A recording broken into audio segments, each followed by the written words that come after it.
Halo semuanya, selamat datang di sesi bedah data kita.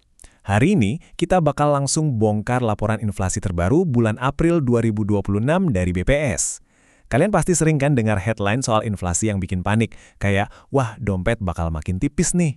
Tapi pertanyaannya sekarang, apakah stabilitas harga yang dibilang sama pemerintah itu beneran nyata atau cuma di atas kertas aja? Nah, mari kita kupas tuntas datanya lapis demi lapis, buat paham apa yang sebenarnya lagi terjadi di pasar. Oke, langsung aja kita mulai. Ini dia peta jalan analisis kita hari ini. Pertama, kita bakal lihat seberapa stabil harga-harga di bulan April. Terus yang kedua, kita cari tahu siapa sih dalang di balik kenaikan harga. Ketiga, kita kenalan sama para pahlawan yang berhasil menekan inflasi.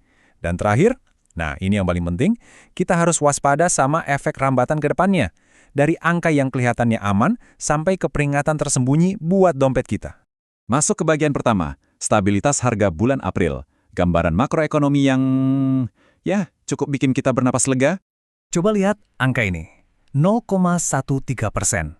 Buat inflasi bulanan dari Maret ke April 2026, angka ini benar-benar luar biasa rendah.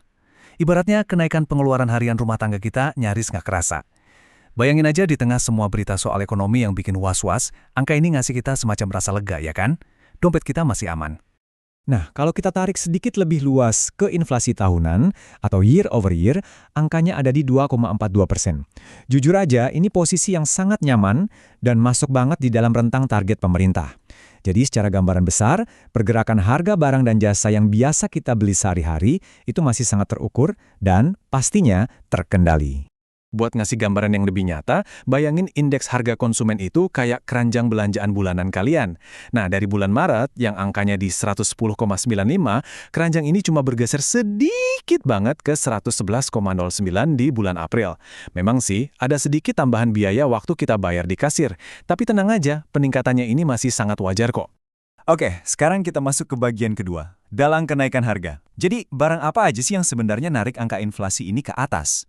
Dan ini ngasih gambaran yang jelas banget soal dinamika inflasi bulan ini. Kontras banget loh. Komponen harga yang diatur pemerintah atau administered prices itu melonjak paling tinggi di 0,69%.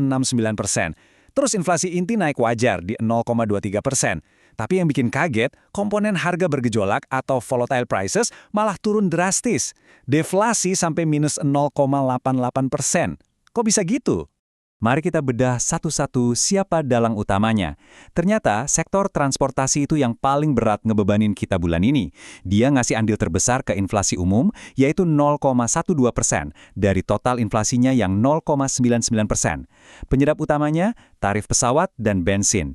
Di luar urusan jalan-jalan, harga pangan kayak minyak goreng, tomat, sampai beras dan nasi dengan lauk pauk juga ikut-ikutan jadi pendorong naiknya harga di pasar.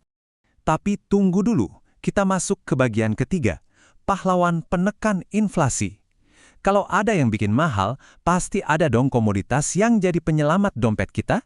Di pasar kita sekarang ini, ibaratnya lagi ada tarik tambang yang cukup sengit. Di satu sisi, biaya jalan-jalan kayak tiket pesawat plus minyak goreng, narik harga-harga ke atas. Tapi untungnya, di sisi berlawanan, ada komoditas kayak daging ayam ras, perhiasan emas, dan cabai yang narik kuat ke bawah. Kekuatan dari para pahlawan inilah yang berhasil ngerem inflasi total kita biar tetap anteng di 0,13%. Benar-benar penyeimbang yang pas. Nah, yang paling menarik dari sini adalah ngelihat seberapa besar sih tenaga mereka narik harga turun. Daging ayam ras itu nyumbang andil deflasi terbesar sampai minus 0,11%. Terus disusul emas perhiasan di minus 0,09%. Yang lucunya lagi, cabai rawit yang biasanya harganya suka naik turun bikin jantungan, kali ini malah turun dan nyumbang minus 0,06%. Telur ayam ras juga ikutan di minus 0,04%. Wah, konsumen benar-benar lagi dimanjain sama kelompok komoditas ini selama bulan April. Tapi jangan senang dulu, kita masuk ke bagian keempat, waspada efek rambatan. Permukaannya emang kelihatan tenang, tapi hati-hati, ada tekanan sistemik yang lagi merayap pelan-pelan di bawah sana. Coba deh perhatiin angka inflasi kumulatif dari awal tahun atau year to date kita 1,06%. Kelihatannya kecil ya, tapi tunggu dulu. Nembus angka di atas 1% cuma dalam waktu 4 bulan pertama itu bukan sesuatu yang bisa diremehin. Ini adalah sebuah sinyal.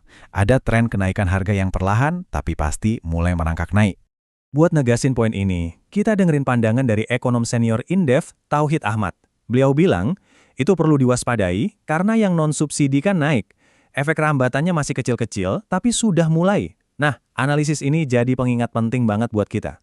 Angka bulanan yang kelihatannya rendah dan aman ini bisa jadi lagi nutupin tekanan sistemik yang lebih besar. Efek domino dari kenaikan harga itu udah mulai jalan. Jadi poin krusialnya adalah, apa sih bahan bakar dari efek rambatan ini? Ada 3 ancaman utama yang udah nunggu kita di depan mata. Naiknya harga-harga non-subsidi, biaya logistik global yang makin mahal, dan membengkaknya biaya input produksi. Ketiga hal ini ibarat riak air yang kecil sekarang, tapi siap berubah jadi ombak besar yang bakal ngehantam harga barang yang kita beli nanti. Dan ini ngebawa kita ke satu pertanyaan yang sangat penting buat kita semua. Mampukah dompet kita bertahan nahan riak harga bulan-bulan ke depan? Dari bedah data kita hari ini, kelihatan banget ada ketegangan antara stabilitas harga bulan April yang banyak dibantu sama para pahlawan deflasi tadi, dengan ancaman harga-harga dasar yang mulai merayap naik di belakang panggung. Pertarungan ngelawan inflasi ini benar-benar belum selesai. Terima kasih udah ikut gabung di sesi analisis kali ini, tetap bijak kelola pengeluaran kalian, dan sampai ketemu di bedah data kita selanjutnya.